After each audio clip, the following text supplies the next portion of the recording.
warahmatullahi wabarakatuh. Selamat bertugas kembali kita untuk mengadakan proses belajar mengajar seperti pada pelajaran-pelajaran yang lalu. Nah Ibu yakin kondisi kamu hari ini dalam keadaan sehat walafiat dan tidak kurang suatu apapun, dan Ibu berharap kita senantiasa dalam lindungan Allah Subhanahu wa Ta'ala. Anak Ibu, materi pelajaran kita kali ini yaitu kelanjutan materi kita yang lalu berbicara mengenai masalah teks editorial. Nah, namun pada pertemuan kita kali ini khusus yang kita bahas dari teks editorial itu adalah mengenai masalah membedakan fakta dan opini yang terdapat di dalam teks editorial. Nah Ibu, di dalam teks editorial itu biasanya secara umum memuat berbagai macam fakta. Bahkan kata lainnya, secara keseluruhan isi teks editorial itu berupa fakta.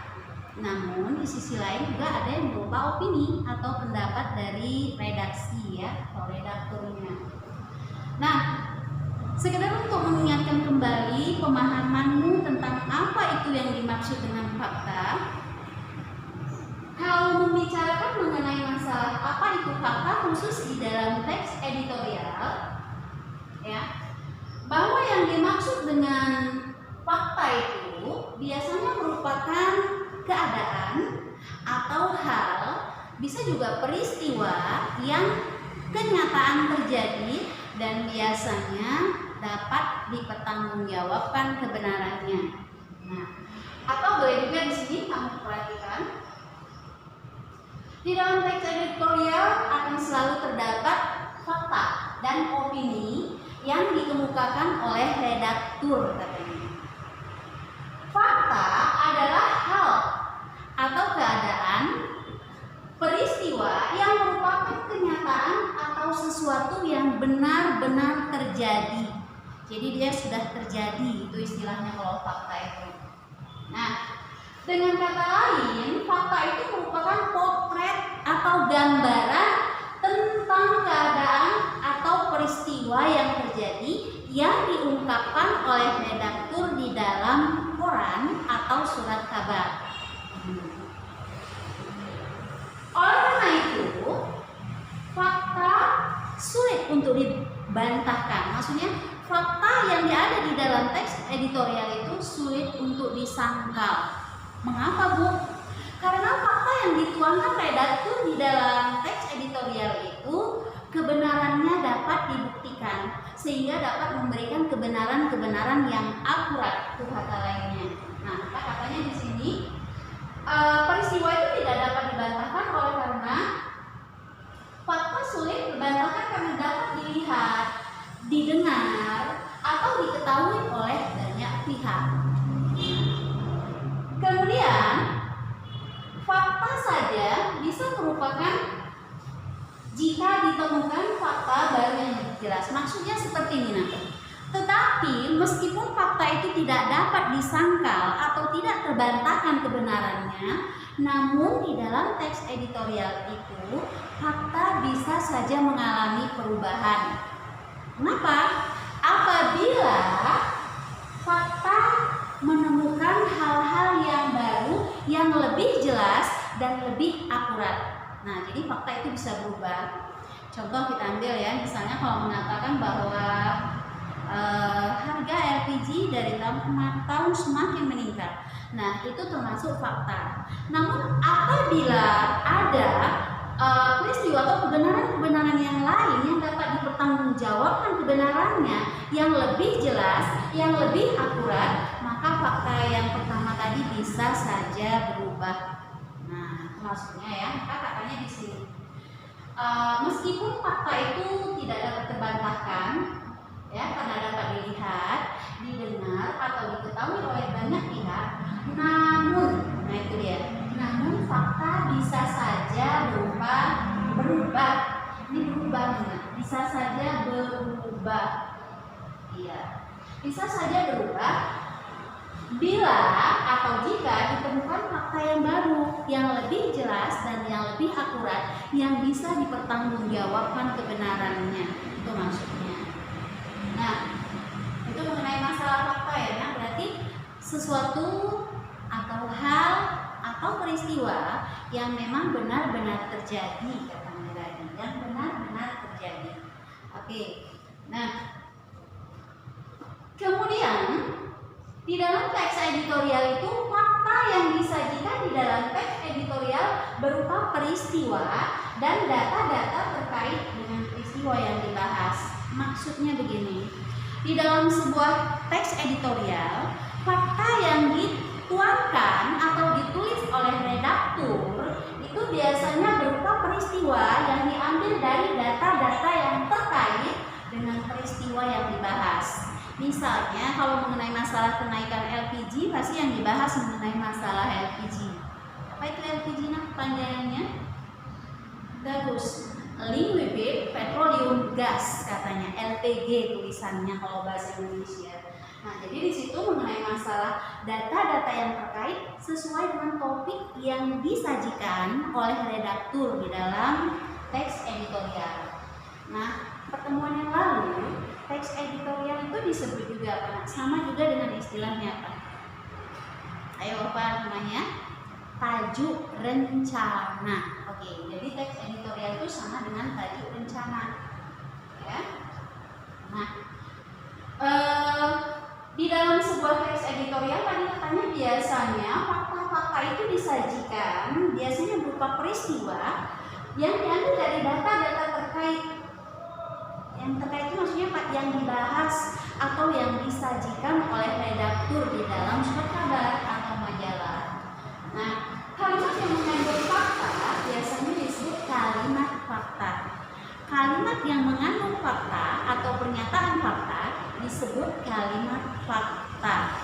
Yuk kita lihat contohnya. Nah, kamu perhatikan. Sini ada 3 contoh yang bisa dilihat. Yang pertama ya. Pertamina menaikkan harga LPG tabung 12 kg lebih dari 50%. Nah, di sini kalimat yang A ini tergaung ke dalam jenis fakta. Mengapa? Karena kalau kita lihat dari segi ciri-ciri fakta, biasanya berhubungan dengan masalah yang bersifat objektif katanya. Jadi sini katanya objektifnya itu apa? Di sini biasanya sudah ada diketahui, sudah ada data yang membuktikan yang dilakukan oleh penulis teks editorial tersebut. Nah, kemudian contoh yang berikutnya, yang B, akibatnya sampai di tingkat konsumen, maksudnya sampai di tingkat pemakai, kita penggunanya, ya, harganya menjadi Rp125.000 hingga Rp130.000. Berarti di sini kenaikannya 50% katanya. Itu berarti sudah dikaji, sudah diketahui oleh penulis atau redakturnya melalui data-data yang akurat. Nah, oke. Nah, kita lanjutkan yang ketiga.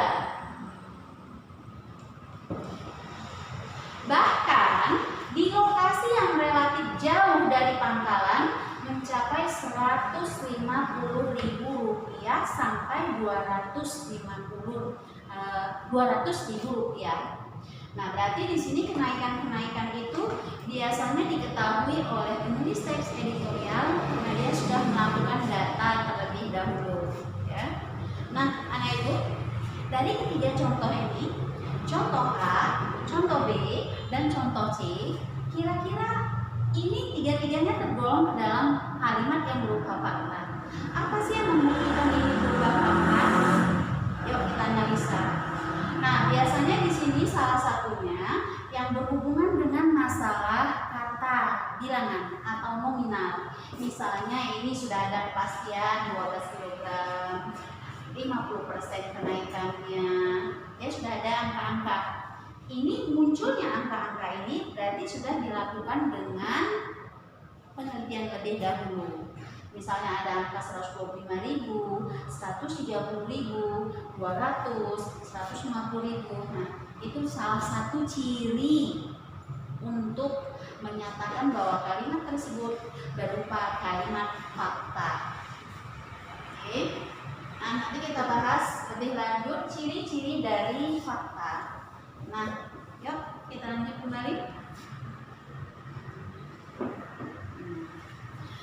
Kalau tadi fakta sudah kita bahas, ya, intinya fakta itu merupakan hal peristiwa yang terjadi atau yang kenyataan yang kebenarannya dapat dipertanggungjawabkan atau yang benar-benar terjadi. Nah, kali ini yang kedua yaitu masalah opini. Opini itu sama dengan pendapat, ya, sama dengan pendapat. Kira-kira kalau di dalam teks editorial pendapat siapa ya? Yaitu pendapat dari penulis, ya, pendapat dari penulis, dari redaktur dan dari redaksinya. Nah, lengkapnya di sini katanya opini itu adalah pendapat atau tanggapan redaksi untuk mendukung pandangan atau sikapnya terhadap peristiwa yang sedang dibahas. Nah, itu tadi yang bilang, opini itu merupakan pendapat atau pandangan atau kata lainnya merupakan animo siapa? Redaksi, ya, si penulis atau si perusahaan gitu yang nulis teks editorial tersebut. Yang bagaimana? Yaitu tujuannya untuk mendukung pandangan atau sikap saja, pendapat, pandangan, opini atau sikapnya terhadap peristiwa yang sedang dibahas. Misalnya, kalau tadi yang dibahas itu mengenai masalah kenaikan LPG 12 kg khususnya ya, berarti masalah itu apa sih pendapat redaksi terhadap kenaikan itu yang mencapai 50% itu? Nah, itu namanya opini. Nah, opini biasanya di dalam teks editorial dapat berupa penilaian, kritik, prediksi, dugaan sementara katanya, atau kata empiris, harapan, saran, dan sebagainya. Jadi yang namanya opini itu istilahnya pendapat. Jadi siapa saja pun bisa berpendapat, termasuk pembaca editorial tersebut. Boleh memberikan pendapat, cuma pendapatnya kan tidak tertulis di situ. Nanti dia ada di bagian kolom pembaca. Ya. Nah, jadi sekali lagi, opini itu merupakan pandangan atau tanggapan redaktur terhadap masalah yang dibahas atau peristiwa yang dibahas. Nah, opini itu bisa berupa apa saja disampaikan, bisa berupa kritik, bisa berupa fakta empiris, bisa berupa saran, kemudian bisa juga berupa harapan dan sebagainya. Nah, jadi untuk masalah opini dia berbeda. Nanti kita perhatikan ciri-cirinya. Nah, sekarang kamu lihat contoh-contoh dari opini. Nah, ini tadi yang dibilang, ada dia yang berupa kritik, ada berupa penilaian, ada berupa prediksi. Prediksi itu maksudnya perkiraan, ya, perkiraan yang belum pasti kebenarannya. Bisa benar, bisa juga salah, berarti ya. Kemudian ada berupa harapan. Harapan siapa? Harapan si penulis tadi, redaktur, ya. Kemudian ada yang berupa saran. Dan umumnya saran yang disajikan itu adalah saran yang sifatnya positif, yang baik untuk kalangan masyarakat atau khalayak. Nah, perhatikan contoh kritik. Anak ibu, kalau yang namanya kritik itu berarti memberikan pandangan atau penilaian terhadap kelemahan dari sesuatu. Contohnya, kenaikan harga itu merupakan kado tahun baru 2014 yang tidak simpatik, tidak bijak, dan tidak logis katanya. Berarti di situ kritiknya ada kata penekanan pada kata tidak. Misalnya tidak simpatik, maksudnya nggak simpatik yang tidak menarik gitu. Berarti dia mengkritik, nggak bagus kan gitu, nggak pantas dan nggak cocok alias nggak logis dinaikkan di masa-masa orang membutuhkan, misalnya tahun baru ya. Nah, itu maksudnya. Jadi itu dia berupa kritikan, kelemahan berarti yang dikritik ya. Nah, kemudian contoh penilaian. Pertamina tidak bisa semata-mata menjadikan harga pasar dunia sebagai kiblat dalam membuat keputusan.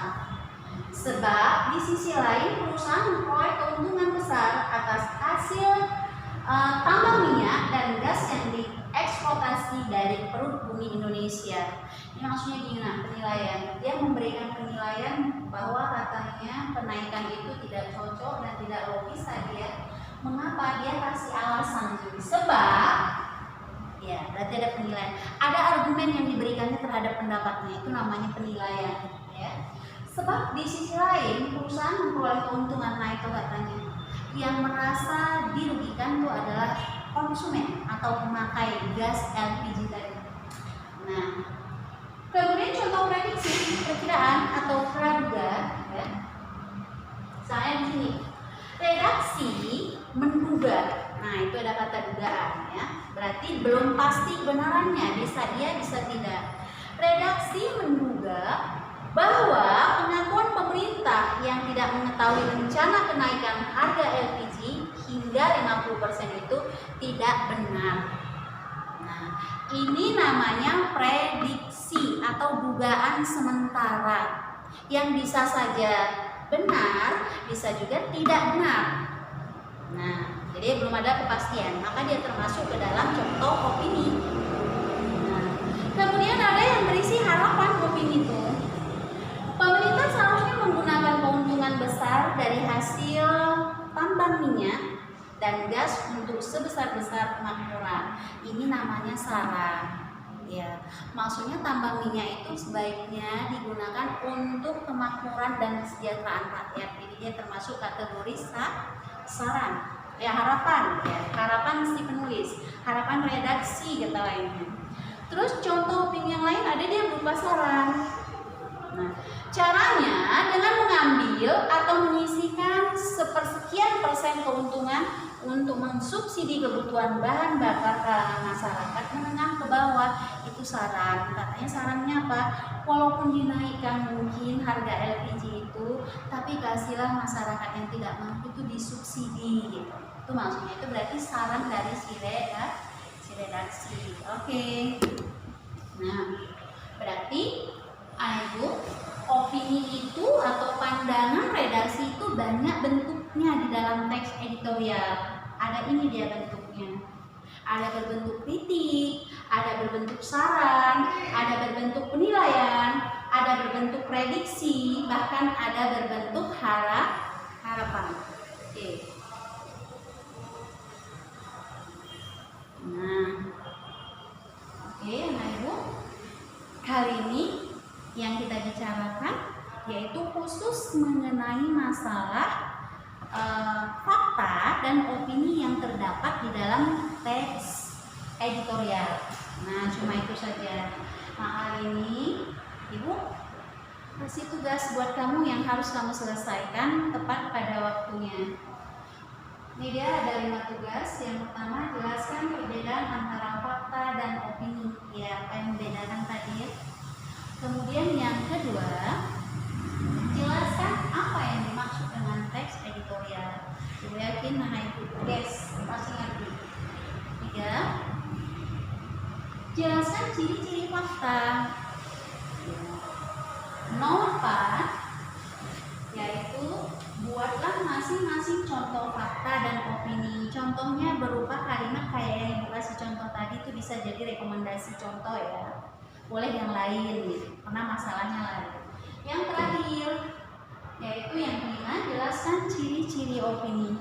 Jadi Anak Ibu, tugasmu kali ini harus kamu selesaikan tepat waktu, dan penjelasan Ibu kali ini hanya mengenai masalah ini saja, fakta dan opini yang terdapat di dalam sebuah teks editorial. Oke, penjelasan Ibu mudah-mudahan bisa kamu pahami. Semoga apa yang kita lakukan hari ini mendapat barokah dari Allah Subhanahu wa taala dan bermanfaat buat kita semua. Akhir kata, billahi taufiq wal hidayah. Assalamualaikum warahmatullahi wabarakatuh.